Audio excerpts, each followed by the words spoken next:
36 female, husband, 41 male, got fired for harassing a coworker and won't talk to me about it. What the frick? My husband Charlie and I have been together for 10 years, married for 6. We've had our ups and downs, but are currently in an up. He has never done anything like this in the past, so it came out of left field for me, and I'm very much shocked and at a loss here. Charlie is a computer programmer and was a senior engineer at his former company, where he had worked for 4 years. He'd never had any trouble with coworkers, and we are both friendly with a few of them, mostly other men and their wives. On Friday of last week, he came home around 11 a.m. and told me he'd been fired. He was really upset and agitated, and I didn't want to push him about it, but he told me that they'd said he was harassing a coworker and was fired. The information I've been able to get out of him is the coworker is Beth, a junior engineer who he's never mentioned to me before. He said she's terrible at her job. Beth slept with a senior engineer we are both friendly with, Darren. Darren wasn't involved in the harassment and wasn't fired. The company's lawyers were there, and among the things they told him was that Beth could have pressed charges but chose not to. Something happened with her car, but he won't say what. His exact words are, "There was something with her car." He was escorted off the premises and is not allowed back in the building to get his belongings, and instead has to arrange with security to pick them up after business hours.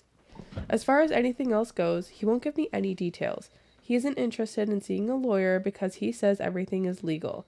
He has basically admitted to sending Beth some emails, but won't say what they said or anything like that. I don't know if Beth sleeping with Darren had anything to do with it, but the fact that he gave me all that detail makes me think it does.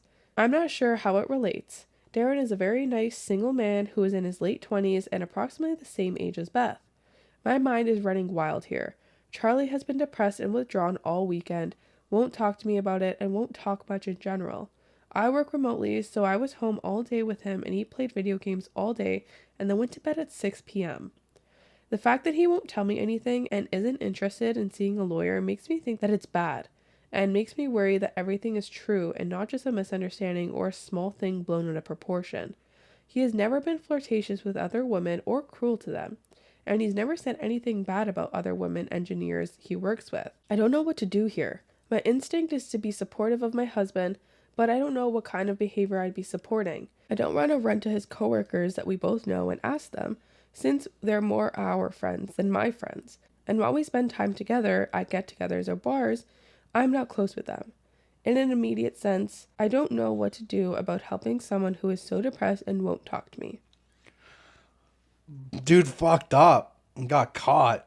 Top comment says, I would tell him you have to assume the worst if he won't be honest with you. I've got to say he must have done bad shit to be escorted off the premises with no warning like that. Either he was hating on her and went over the top, or he tried to fuck her and went over the top, or he tried to fuck her and then hated on her. Yeah, I could, So an update comes the next day. My thread was locked before I was able to respond to any of the comments, but I was able to read them this morning. I got up around 5:30 to go to the gym before work, and my husband was still awake playing video games. I presented him with the very good idea someone suggested of sending me an email with the details, but that it wasn't acceptable to shut me out of the situation, since it affects me too. His response was basically, the paperwork is in my car, go get it if you want to read it. I asked him to go get it so we could look at it together, and he said, you're going to believe what you want anyways. All of this is so unusual for our marriage because I'm a pretty patient person, I think. We went to the car together and he got to his car, handed me the papers, and left. For about 2 hours, I was panicked because I didn't know where he went, if he was okay, if he was thinking of hurting himself, but his mother texted me at 9 saying he was over there, asking me what happened, if everything is okay, etc. His parents live about 15 minutes away, and I guess he told her he's going to be staying there. So, the paperwork. According to the paperwork, he sent her multiple harassing emails from an anonymous email account. The emails are printed out and attached. He apparently did this while at work, and they have been monitoring his user account for 3 months. The emails aren't sexual or romantic in nature and are all anonymous and about how she sucks at her job, wouldn't be there if she wasn't a woman, how she should quit before she gets fired, and how everyone in the office hates her. He made fake user accounts for his company's product that she works on and submitted bad reviews of her work. He also did this while logged in at work. He sent an anonymous email to her boss saying that she was sleeping with a senior engineer on another project. He put a gun catalog on the windshield of her car.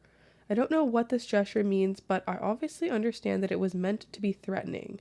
Unfortunately, inside was a subscription card that the company auto-filled with his name and address.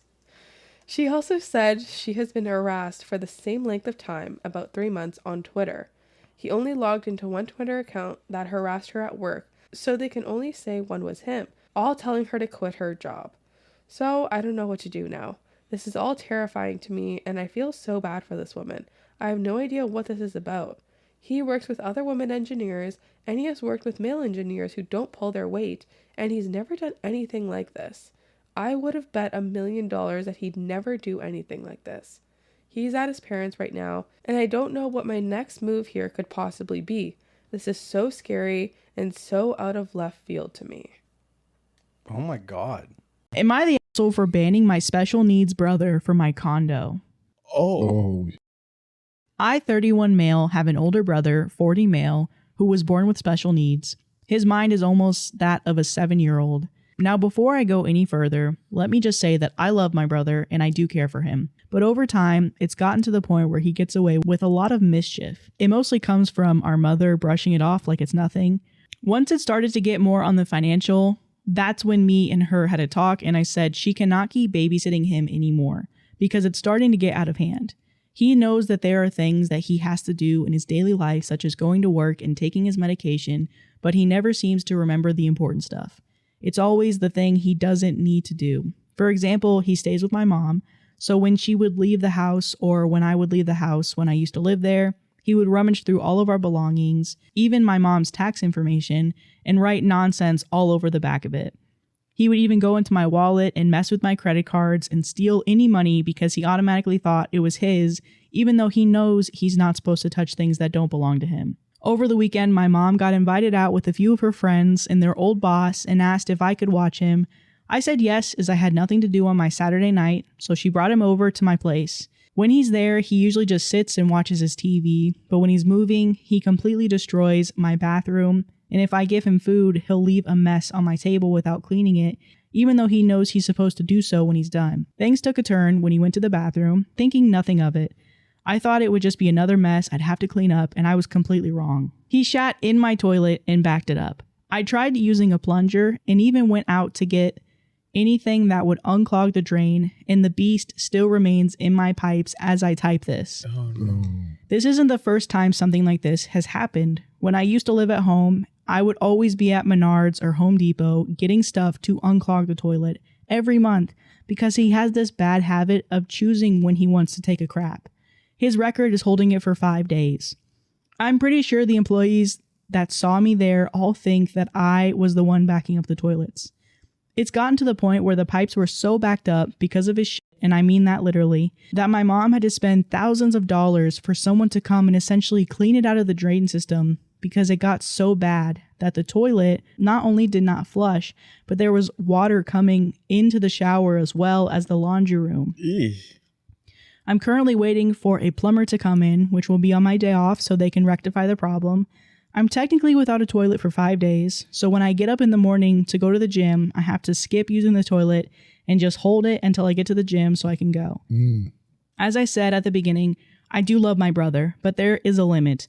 I told my mom that he backed up my toilet and that he's not allowed to come back to my place anytime soon, as he has shown multiple times that he has no respect for other people's property, even after always being told repeatedly.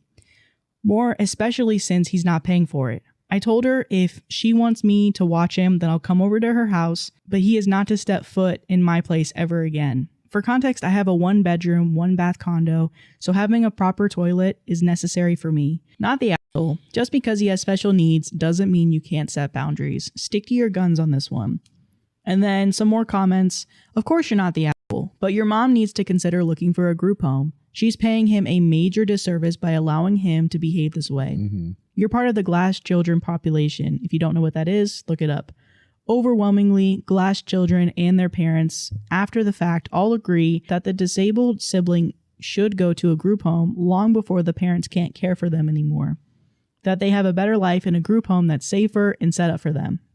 Another comment says, "You're not the asshole. I work as a special education teacher for 31 years with students that have intellectual disabilities. He, your brother, isn't trying to hurt anyone. He just doesn't have the cognitive reasoning to make better decisions. And if your mom has allowed this for all these years, he will most likely not change unless he has specialized therapy like adaptive behavior analysis. But I do agree that he will need to stay at your mom's if she wants your help. He needs to keep his routine and you need to save your sanity and your money. If you're in the US, I would recommend looking into him getting an aid through waivered services in your state. Having someone come in will give your mom a break and that person can possibly help him with his skills. Also, you need to look into where he will live after your mom passes away. In the US, there are group homes he can apply for to live in. That's something I always try to encourage with parents of students. You've got to have a plan for what comes next, as parents will likely die before their adult children."